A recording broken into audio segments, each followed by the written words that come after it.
শুক্রবার দুপুর 12টা থেকে 2টা পর্যন্ত আল্লাহর একটি নাম 7 বার পরে দোয়া করুন।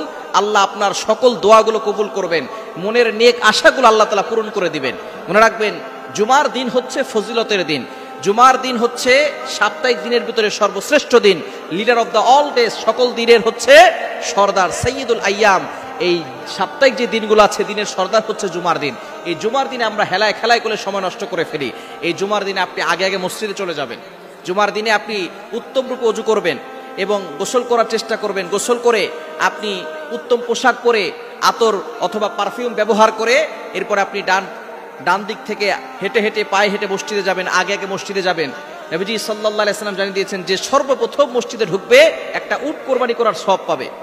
এবং সে যদি একেবারে খতিব সাহেবের সামনে বসে এবং খুতবা চুপচাপ করে শুনে নামাজ পড়ে, আল্লাহ পাক রব্বুল আলামিন তার প্রতি কদমে কদমে 1 বছর নফল ইবাদত করার সওয়াব দান করবে। এরকম ফজিলতপূর্ণ আমল আমি আর অন্য কোথাও পাই নাই। নবী সাল্লাল্লাহু আলাইহি ওয়াসাল্লাম জানিয়ে দিয়েছেন জুমার দিনের জন্য আগে আগে মসজিদে যাবেন। মসজিদে গিয়ে আপনি আল্লাহ তাআলার একটি নাম 7 বার পড়বেন। জুমার দিন দোয়া কবুলের দিন। জুমার দিন যে সময়গুলো দোয়া কবুল হয়, জুমার নামাজের সময় আল্লাহ পাক রব্বুল আলামিন এই সময় দোয়া কবুল করেন এবং আসরের নামাজের পরে দোয়া কবুল হয়। ইমাম আবু হানিফা রাহমাতুল্লাহির মাযহাব অনুসারে বিশুদ্ধ মত হচ্ছে আসরের নামাজের পরে দোয়া কবুল হয়, জুমার দিন আসরের পরে মাগরিবের পূর্বে।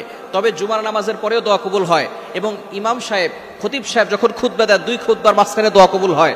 এগুলো হচ্ছে কিছু কিছু প্রসিদ্ধ মত যে সময় দোয়া কবুল হয়। আপনি জুমার দিন 12টার পরে 2টা পর্যন্ত এই সময় আপনি দুরূদ শরীফ পড়বেন 11 বার।